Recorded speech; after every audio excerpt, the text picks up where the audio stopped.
Bismillahirrahmanirrahim. Assalamualaikum warahmatullahi wabarakatuh. Bihamdillahi wassalatu wassalamu ala rasulillah wa ala alihi wa sahbihi wa mawalah wa la hawla wa la quwata illa billahi wa ba'du. Qala Allahu azza wa jalla ya ayyuhalladzina amanu taqullaha haqqa tuqatih wa la tamutunna illa wa antum muslimun. Amma ba'du ma'asyiral muslimin wal muslimat rahimani wa rahimakumullah. Alhamdulillah, di pagi hari ini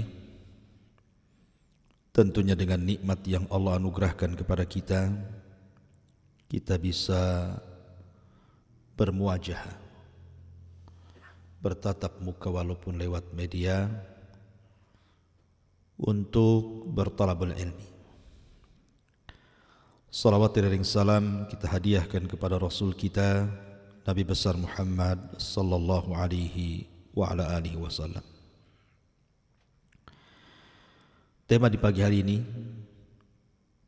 kita akan melanjutkan tentang tema alamat as-sa'atis sughra allati lam taqa ilal an. Tanda-tanda kiamat kecil yang belum terjadi sampai hari ini. Ma'asyiral muslimin yang dimuliakan Allah Subhanahu wa taala, kita tahu bahwa tanda-tanda alamat kecil itu memiliki beberapa peristiwa.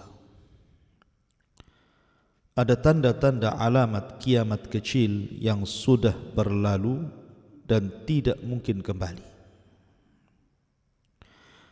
Ada alamat kiamat kecil itu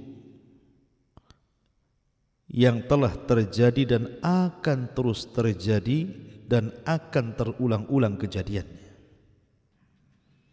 Kemudian yang ketiga, alamat tanda-tanda kiamat kecil yang belum terjadi. Dan tentu yang terakhir ditutup dengan tanda-tanda alamat besar. Di antara tanda-tanda kiamat yang kecil dan sudah terjadi dan tidak mungkin terulang lagi, seperti diutusnya Nabi sallallahu alaihi wasallam dan wafatnya Rasul, terbelahnya bulan menjadi dua, kemudian juga api Hijaz yang pernah terjadi di negeri Syam, kemudian alamat yang senantiasa terjadi dan akan terulang-ulang adalah futuhat wal hurub. Futuhat artinya pembebasan negeri dan peperangan. Kemudian juga menyandarkan ke perkara kepada yang bukan pakarnya. Kemudian kerusakan kaum muslimin. Kemudian terjadinya gerhana, terjadinya gempa, dan begitu seterusnya. Lah, adapun tanda-tanda kiamat yang belum pernah terjadi sudah saya singgung pada kesempatan yang lalu. Di antaranya mengeringnya sungai Efrat dan terlihatnya gunung emas. Kemudian juga kemarin kita sudah singgung tentang perang yang besar yang disebut dengan Malhamatil Kubra. Lalu apalagi tanda-tanda kiamat yang belum pernah terjadi tetapi akan terjadi di akhir zaman? Munculnya seorang laki-laki dari Qahtan yang membawa tongkat dan menggiring manusia. Ma'asyiral muslimin yang dimuliakan Allah Subhanahu wa taala. Dalam sebuah hadis Nabi sallallahu alaihi wasallam mengatakan, "La taqumus sa'atu hatta yakhruja rajulun min Qahtan yasukun nas bi asa." Tidak mungkin tegak hari kiamat sampai keluar seorang laki-laki dari suku Qahtan Arab yang menggiring manusia dengan tongkatnya. Ma'asyiral muslimin yang dimuliakan Allah Subhanahu wa taala. Kita tahu bahwa ada 5 manusia yang termasuk min alamati sa'ah, dari tanda-tanda kiamat, dan 5-limanya akan muncul di akhir zaman. Yang pertama, Al-Mahdil Muntadhar, Muhammad ibn Abdullah atau Ahmad ibn Abdullah, yang akan mengusung khilafah ala minhajin nubuwah. Kemudian yang kedua, Isa bin Maryam, yang akan turun di akhir zaman, yang akan membunuh Dajjal, mematahkan salib, membunuh babi, dan berhukum dengan hukum keadilan, dan akan mengislamkan banyak dari kalangan ahli kitab sebelum wafatnya. Kemudian yang ketiga, Dajjal. Dajjal adalah seorang manusia sama dengan kita, tetapi memiliki penampangan yang sangat buruk sekali, karena dia bermata satu. Kemudian juga betisnya bengkok, pendek, berperawakan banyak cacatnya, tetapi memfitnah manusia di akhir zaman. Kemudian yang keempat dan yang kelima yang kita akan bahas. Pertama, seorang laki-laki dari Qahtan, dan yang kelima, seorang budak yang bernama Jahjah. Inilah 5 manusia yang akan keluar di akhir zaman. Al-Mahdil Muntadhar, Muhammad ibn Abdullah, Isa bin Maryam, Dajjal, seorang raja dari kabilah Qahtan, dan seorang laki-laki yang bernama Jahjah. Nabi SAW mengatakan, "La taqumus sa'ah hatta yakhruja rajulun min Qahtan yasukun nas bi asa." Tidak akan tegak hari kiamat sampai keluar seorang laki-laki dari suku Qahtan yang akan menggiring manusia dengan tongkatnya. Dalam riwayat seperti menggiring hewan-hewan kambing. Ada beberapa tafsiran para ulama, di antaranya Imam Al-Qurtubi, Al-Hafidh Ibnu Hajar dan yang lainnya. Apa yang dimaksud menggiring manusia seperti menggiring kambing dengan tongkatnya? Ada yang mengatakan bahwa ini simbol kelembutan, simbol keadilan. Ketika menggiring kambing tentu dengan lembut dan adil. Tapi ada juga mentafsirkan sebaliknya. Maksudnya ketika dia menggiring kambing itu dengan cara mencambuknya, menunjukkan kezalimannya. Wallahu a'lam. Karena sebagian ulama mengatakan seperti itu. Kemudian Nabi SAW mengatakan, "La yadhhabul lail wan nahar hatta yamlika rajulun minal mawali yuqalu lahul Jahjah." Dan tidak akan pergi siang dan malam sampai datang seorang laki-laki yang akan berkuasa, yang laki-laki itu disebut dengan Jahjah. Jahjah itu artinya suara yang melengking, yang membentak. Terjadi silang pendapat, apakah rajulun minal Qahtan, laki-laki dari Qahtan itu, dari suku Himyar Yaman, adalah Jahjah, ataukah Jahjah sendiri dan seorang laki-laki dari Qahtan sendiri? Sebagian mengatakan bahwa ini dua orang yang berbeda. Kenapa? Karena rajulun minal Qahtan ini orang merdeka dari kabilah Qahtan, dari kabilah Himyar Yaman. Tapi Jahjah ini bukan orang merdeka, mawali, mantan budak yang dimerdekakan.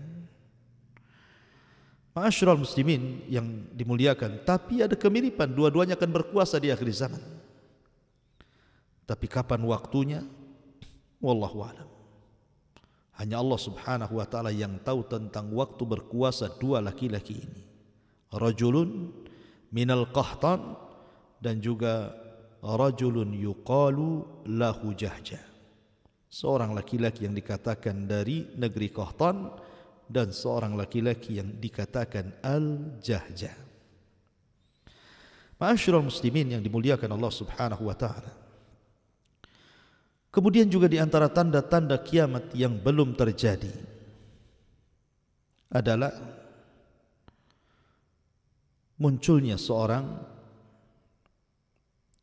laki-laki dari Ethiopia, dari Habasyah, dari kelahiran Abrahatul Asram yang pernah menghancurkan Ka'bah tetapi tidak bisa karena diserang burung ababil. Seorang laki-laki yang sangat buruk perangainya, namanya Dzu Suwaiqataini. Suwaiqataini diambil dari kalimat sak, dan sak itu artinya paha, pemilik dua paha, karena pahanya melengkung seperti busur, jelek jalannya, berkulit hitam, sangar. Sebagaimana riwayat Ahmad dalam musnadnya dari Abdullah ibn Amr, dia mengatakan dia mendengar Nabi SAW bersabda. Nabi SAW bersabda, yukharribul Ka'bata Dzu Suwaiqataini minal Habasyati wa yaslubuha hilyataha wa yujarriduha min kiswatiha walaka anni anzuru ilaihi. Kata Nabi SAW, Ka'bah akan dihancurkan oleh seorang laki-laki yang bernama pemilik dua betis, Dzu Suwaiqataini, dari negeri Habasyah, di mana akan mengambil seluruh perhiasan yang ada terpendam di bawah Ka'bah dan akan menelanjangi Ka'bah dari kiswahnya, dan seolah-olah aku melihatnya, kata Nabi.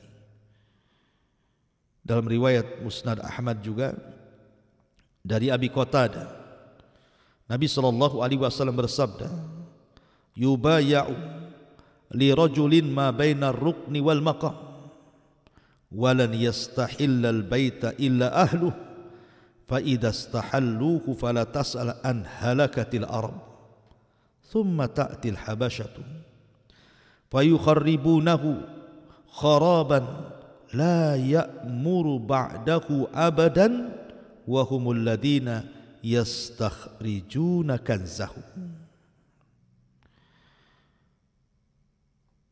Dari Musnad Ahmad dari Abi Qatadah, di dalam Musnad Imam Ahmad, di situ dicantumkan dari Abi Qatadah, Nabi SAW bersabda bahwa sesungguhnya akan ada laki-laki, maksudnya Al-Bahdil Muntadhar, akan dibaiat di antara sudut tempat Hajar Aswad dan makam Ibrahim, dan Ka'bah tidak akan dirusak kehormatannya melainkan oleh orang Arab sendiri. Dan bila mereka telah merusak kehormatan Ka'bah, maka itulah saatnya kehancuran bangsa Arab. Kemudian datang orang Habasyah meruntuhkan Ka'bah tersebut, yang setelah itu tak pernah dibangun kembali selamanya, dan merekalah yang menggali harta yang terpendam di dalam Ka'bah tersebut. Ma'asyiral muslimin yang dimuliakan Allah Subhanahu wa taala. Maka tanda-tanda kiamat yang belum terjadi, robohnya Ka'bah dan diambilnya pembendaharaan Ka'bah, bahkan Ka'bah akan dilucuti dari kiswah-kiswahnya. Kapan itu? Wallahu a'lam. Sebagian ulama mengatakan bahwa peristiwa ini setelah Isa bin Maryam diturunkan oleh Allah Subhanahu wa taala dan setelah wafatnya Isa bin Maryam. Ada juga mengatakan peristiwanya setelah terjadi azab kepada Ya'juj wa Ma'juj yang dibinasakan oleh Naghaf, oleh ulat-ulat kecil. Ada yang mengatakan terjadi setelah munculnya Dabatul Ar, binatang yang melata dan bisa bicara. Ada yang mengatakan bahwa setelah seluruh alamat tanda-tanda kiamat muncul, barulah Ka'bah dihancurkan oleh Dzu Suwaiqata ini. Tapi ada juga yang mengatakan, dan ini perkara yang masyhur yang sudah saya singgung tadi, bahwa peristiwa itu ba'da mauti Isa, setelah Isa bin Maryam meninggal. Kemudian manusia mulai kembali ke jalan jahat. Mereka kembali murtad, sebagian mereka jadi munafik. Ketika mulai rusak dan tidak ada yang membimbing mereka, tiba-tiba Ka'bah sudah tidak ada yang tawaf di situ. Tidak ada orang umrah dan haji lagi di situ. Maka saat itulah kemudian datanglah dari Ethiopia Habasyah seorang laki-laki yuqalu lahu Dzu Suwaiqataini. Namanya pemilik dua betis, bahasa Arabnya Dzu Suwaiqataini. Datang membawa palu dan pasukan, kemudian menghancurkan Ka'bah sekeping demi sekeping sampai rata dengan tanah. Kemudian mereka menggali isi pembendaharaan apa yang ada dalam Ka'bah itu, dan mereka lucuti Ka'bah dari kiswahnya. Ma'asyiral muslimin yang dimuliakan Allah Subhanahu wa taala. Sebenarnya penghancuran Ka'bah itu pernah dilakukan oleh orang yang sama-sama dari Ethiopia Habasyah. Namanya Abrahatul Asram. Dia dikirim oleh tentara oleh Raja Habasyah ketika itu untuk menghancurkan kerajaan Dzu Nuwas di Najran, Yaman. Karena sudah membantai banyak orang-orang Nasrani Najran dengan tangan besinya Dzu Nuwas. Karena Dzu Nuwas orang Yahudi, sementara rakyatnya mayoritas Nasrani. Akhirnya kemudian orang-orang Nasrani, rakyatnya itu disiksa oleh raja zalim Yahudi yang bernama Dzu Nuwas. Maka diutuslah Abrahatul Asram untuk menghancurkan Najran, membunuh Dzu Nuwas. Dan berhasil. Dengan rekan jenderalnya namanya Riyad. Kemudian belakangan singkat kata Abraha pun berkuasa di Yaman. Dan lebih singkat lagi ceritanya, tiba-tiba ketika dia membangun sebuah tempat ibadah dan tidak ada satupun orang Arab yang datang, ternyata alasannya Ka'bah, ditambah kemudian dihinakan. Maka dia marah berujung dengan ingin menghancurkan Ka'bah. Tetapi apakah berhasil? Tidak berhasil. Abraha tidak bisa berhasil menghancurkan Ka'bah. Padahal secara keyakinan Abraha itu lebih berpetunjuk dibandingkan orang-orang kafir Quraisy. Ya, karena orang-orang kafir Quraisy itu penyembah Lata, Uzza, Hubal, Manat dan patung-patung yang lainnya. Musyrikun, ahli syirik. Tetapi Abraha tidak. Abraha itu ahli kitab. Dia Nasrani. Turun padanya kitab Injil. Artinya bahwa secara hidayah ad-din, agama, Abraha itu jauh lebih baik dibandingkan orang-orang musyrik Arab. Tapi kenapa Abraha tidak diizinkan menghancurkan Ka'bah? Justru dia yang dihancurkan. Dikirim burung ababil, tarmihim bihijaratin min sijil faja'alahum ka'asfin ma'kul. Dibinasakan oleh burung-burung ababil, tentara-tentara Allah Subhanahu wa taala. Rupanya Ka'bah dihormati, dilindungi Allah tabaraka wa ta'ala, karena 50 hari setelah peristiwa ini akan lahir Sayyidul Anbiya wal Mursalin, pemimpinnya para nabi dan rasul. Sebab itulah Allah jaga Ka'bah dari penyerangan Abrahatul Asram ini. Tetapi nanti di akhir zaman muncul pengganti Abrahatul Asram, namanya Dzu Suwaiqatain. Dia bawa palu dan pasukan, dia hancurkan Ka'bah sekeping-keping sampai dia ambil pembendaharaannya. Dan itu satu di antara tanda-tanda kiamat yang belum berlaku. Ma'asyiral muslimin yang dimuliakan Allah Subhanahu wa taala, sebenarnya Ka'bah sendiri sudah bolak-balik dirobohkan dan dibangun. Sejak zaman Nabi Adam alaihi salam sampai kepada Ibrahim sudah tidak ada lagi bekas bangunannya, hanya pondasinya. Ibrahim menaikkan Ka'bah, Baitullah Al-Haram. Kemudian di masa Nabi SAW berusia 15 sampai 17 tahun terjadi banjir dan perang Fijar sehingga menghancurkan separuh Ka'bah. Akhirnya orang-orang Quraisy pun merobohkan semuanya dan membangun dengan cara bangunan yang baru dari harta yang halal, sehingga karena tidak cukup sehingga Ka'bah tidak dibangun semua, hanya bisa dibangun separuh, sehingga Hajar Ismail keluar dari Ka'bah. Kemudian di zaman Abdullah bin Zubair berkuasa, dihancurkan Ka'bah itu, dibalikin bangunan Ibrahim oleh Abdullah ibn Zubair. Tapi oleh Aban Ibnul Malik ibn Marwan dirobohkan lagi, kemudian dibangun seperti ala jahiliyah. Maka di zaman Imam Malik rahimahullahu ta'ala, Imam Malik dimintai fatwa tentang soal pembangunan Ka'bah. Kenapa tidak persis seperti bangunan Ibrahim? Kenapa kita tidak melakukannya? Karena Imam Malik itu imam Darul Hijrah, imamnya kota Madinah, ya, dan dipercaya oleh orang-orang Madinah dan fatwanya diakui. Imam Malik hanya mengatakan jangan, sudahlah biarkan Ka'bah seperti itu, jangan dijadikan permainan para penguasa yang asik merobohkan membangun dan begitu seterusnya. Ma'asyiral muslimin yang dimuliakan Allah Azza wa Jalla, lalu kapan terjadi penghancuran Ka'bah dan tidak mungkin tegak lagi Ka'bah di permukaan bumi ini? Nabi SAW mengatakan dari Anas bin Malik radhiyallahu anhu, kata Rasul, la taqumu hatta la yuqal fil ardi Allah Allah Allah. Tidak akan tegak hari kiamat sehingga tidak akan dikatakan di bumi ini orang yang mengucapkan lafaz Allah Allah Allah. Rawahu Muslim.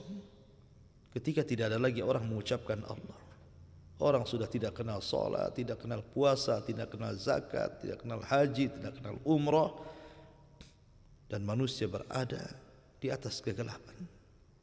Disinilah datang Dzu Suwaiqatain dari Habasyah Ethiopia, kemudian menghancurkan Ka'bah dengan tujuan mengambil pembendaharaan yang ada di dalam Ka'bah itu. Ma'asyiral muslimin yang dimuliakan Allah Subhanahu wa taala, inilah di antara tanda-tanda kiamat yang belum terjadi. Insyaallah kita lanjutkan dengan kesempatan kajian di pagi hari ini. Kita cukupkan sampai di sini. Kita buka tanya jawab. Barang siapa yang ingin bertanya silakan. Saya akan jawab semampu saya. Kalau tidak bisa, wallahu a'lam. Baik, silakan.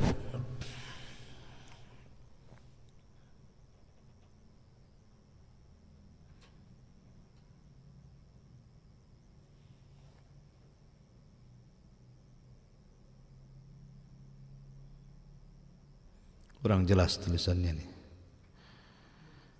Bismillah, saya Zamhari dari Bekasi.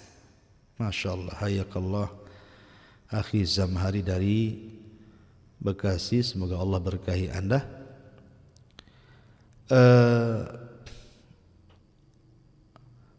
Apa itu? Jamaah di masjid dekat rumah tanya dalil atau hadis masalah duduk tahiyat akhir untuk sholat yang lebih dari 2 rakaat zuhur, asar dan maghrib serta isya. Yang dilihat saat umrah banyak dilakukan orang di Saudi sama dengan duduk tawarruk.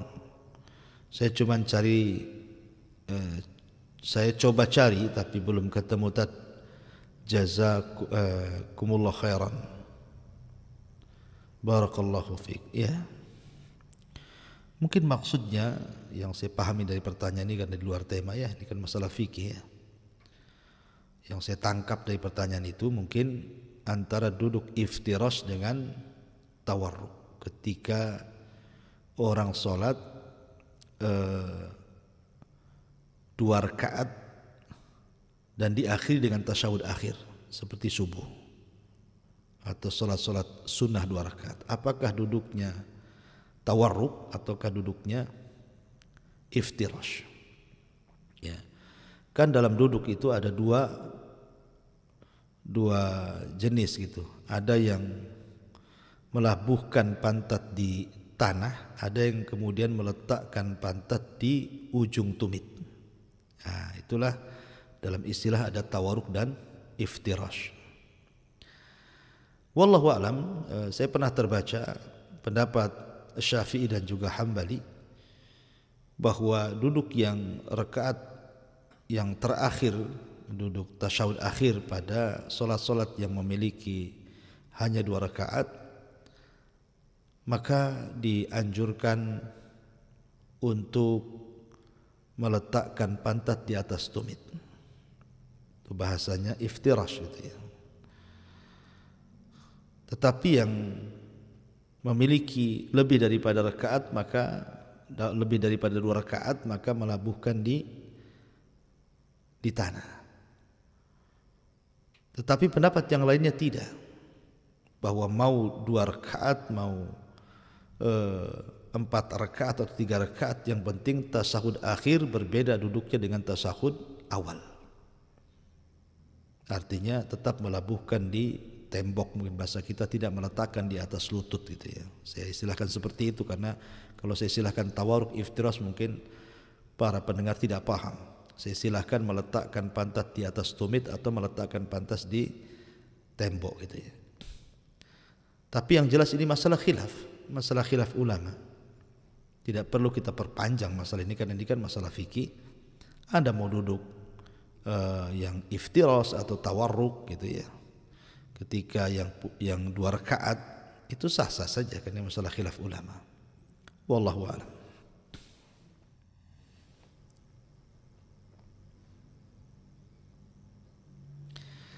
Bismillah Ustaz, ini dari akun YouTube Rahmat94.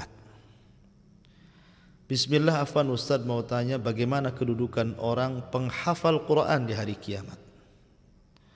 Apakah orang yang menghafal Quran di hari kiamat akan ingat ayat yang dia lupa? Ya, Masya Allah, barakallah. Jadi kondisi hari kiamat dengan kondisi dunia itu berbeda. Kondisi kiamat itu Allah berikan hafalan yang kuat. Dia hafal, bukan hanya hafal Quran saja, dikembalikan hafalannya, tapi semua perbuatan dia ingat. Yang jahat, yang baik diingat dia. Tetapi ingat bahwa orang yang menghafal Quran kemudian dia meninggalkan hafalannya terancam. Ya, makanya para penghafal Quran itu kalau dia istiqamah dan menjaga hafalannya maka memiliki banyak keutamaan. Tapi orang yang menghafal Quran kemudian diteledorkan hafalannya maka terancam dalam Islam dan tercela pelakunya. Dan orang yang senantiasa menjaga Al-Quran ma'a safaratil kiramil barara, bersama para malaikat, dan balasan di hari kiamat Allah akan memanggil para penghafal Quran dan mengatakan iqra wartaq warattil kama kunta turattil fid dunya fa inna manzilataka inda akhiri ayatin taqra'uha. Baca, naik, pilihlah tingkatanmu di sorga Tapi bacalah seperti kau baca di dunia, tartilkan, karena akhir tingkatanmu di sorga sesuai dengan ayat yang kau baca di dunia. Dan para penghafal Quran akan meletakkan piala di kepala orang tuanya, menjadi kebanggaan bagi orang tuanya. Artinya bahwa bacaan Quran itu banyak pahala, bahkan akan menjadi syafaat bagi para pelakunya di akhirat. Wallahu a'lam. Iya, dari akun YouTube Yanuar di Jakarta. Masya Allah, ahlan Yanuar di Jakarta. Hayakallah.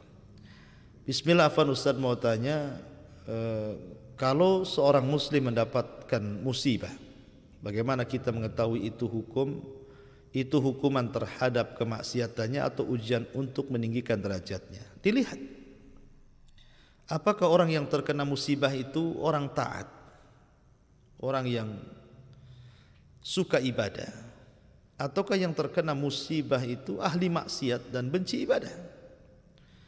Kalau ujian itu diberikan kepada ahli ibadah, orang yang taat kepada Allah Azza wa Jal, maka ujian itu bentuk kecintaan Allah kepadanya. Innallaha idza habba qauman ibtalahum faman radiya falahu ridha wa man sakhita falahu sukhtu. Apabila Allah mencintai sebuah kaum, maka Allah akan mengujinya. Allah uji. Ya, artinya bahwa kalau itu terjadi kepada orang ahli ibadah, maka itu bentuk kecintaan Allah kepadanya. Ketika Allah menguji supaya Allah lebih paham lagi, supaya Allah lebih mengetahui apakah kita termasuk orang-orang yang jujur keimanannya atau orang-orang yang dusta keimanannya. Tapi kalau musibah itu terkena kepada ahli maksiat, itu bukan kecintaan Allah, tapi itu teguran dari Allah. Bisa saja ujian, bisa saja musibah berupa adab. Naudzubillah. Maka dilihat kepada siapa ujian itu diberikan Allah Subhanahu wa taala. Wallahu a'lam.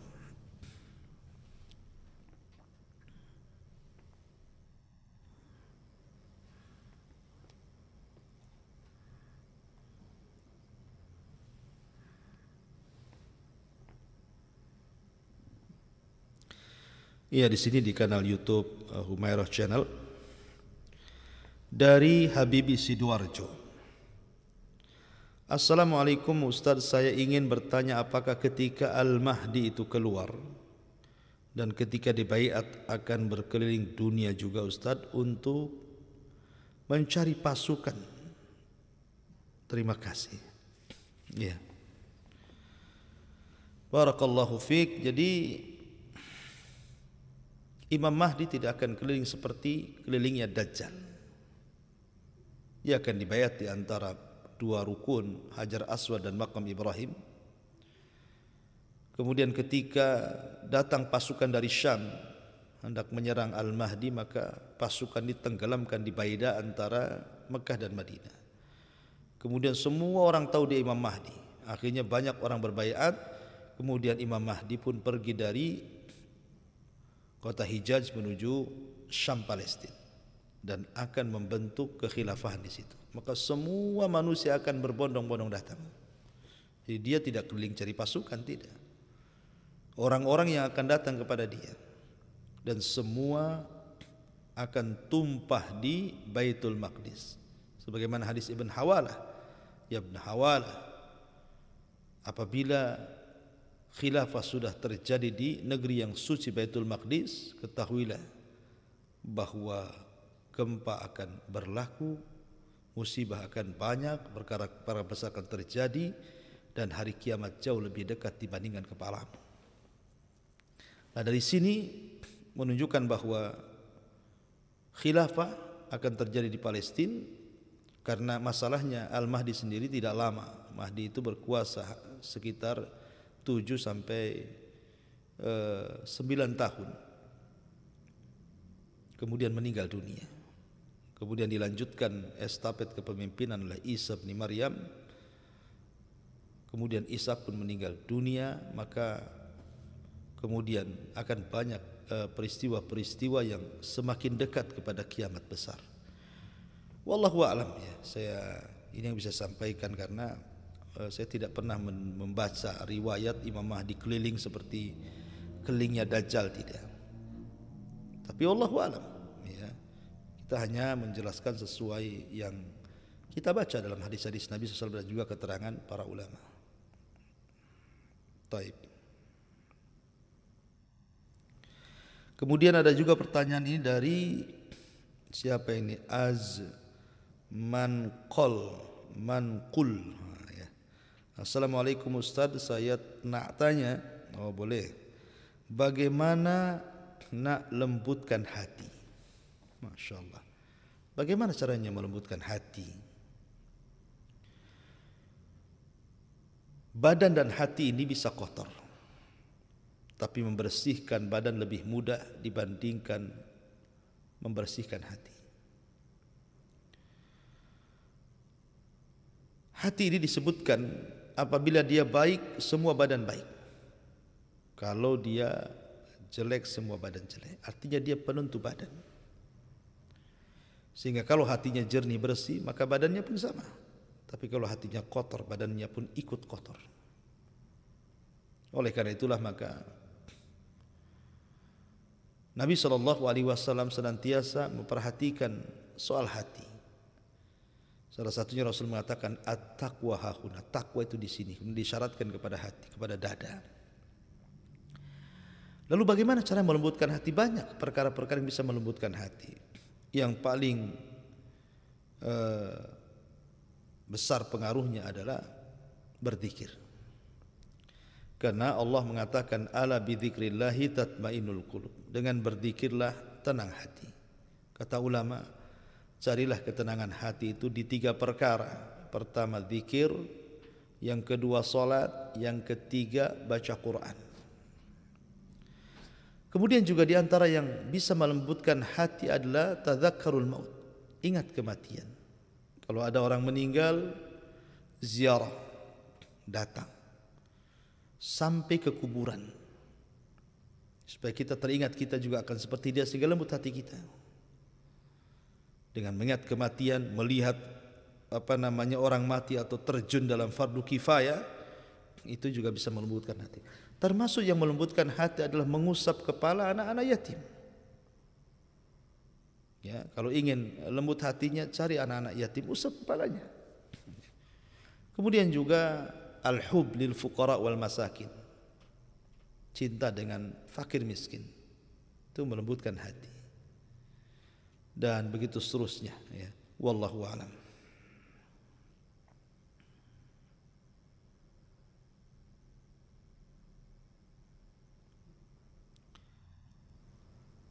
Kemudian di sini juga telah masuk nama saya Muhammad ibnu Darsuki. Kalau anak kita lahir ketika azan subuh, apakah ketika mengazankan anak menggunakan lafaz as-salatu khairun minan naum? Afwan Ustaz. Iya. Alhamdulillah. Yang ingin saya bahas dulu adalah tentang masalah hukum mengadani bayi. Karena di beberapa redaksi hadis bahwa hukum mengadani bayi itu terangkum di dalamnya juga mengazani orang yang dikubur gitu ya. Itu satu redaksi itu. Memang terjadi silang pendapat di antara ulama tentang hadis azan bayi ini. Apakah dia sahih ataukah dia dhaif? Bagi yang mensahihkan tentu mengamalkan, bagi yang melemahkan tentu tidak mengamalkan. Ya. Kedua, okelah yang mengamalkan gitu ya. Apakah perlu kemudian mengazankan bayi itu harus menggunakan as-salatu khairum minan naum karena datang di waktu subuh gitu ya? Wallahu a'lam, saya tidak tahu. Ya, tetapi yang jelas ya azan normal lah gitu ya. Mungkin normal ya, seperti azan-azan biasa gitu ya. Sebab kata-kata salatu khairum minan naum itu kan bagi orang yang sudah mukallaf. Anak kecil yang belum balik, walaupun dia sudah balik, sudah besar umur 7 tahun atau 8 tahun atau 9 tahun sekalipun, tidak ada kewajiban salat subuh. Karena salat subuh itu wajib bagi yang sudah mukallaf. Yang bagilah perempuan 9 tahun sudah balik dan laki-laki 15 tahun baliknya gitu ya. Wallahualam perkara ini ya, saya tidak terlalu mendalami. Silahkan bertanya ke ustaz-ustaz yang lain. Taib.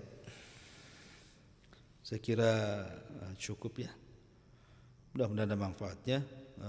Saya tutup dengan doa kafaratul majlis. Subhanakallahumma bihamdika asyhadu an la ilaha illa anta astaghfiruka wa atubu ilaik. Allahu ta'ala alam. Assalamualaikum warahmatullahi wabarakatuh.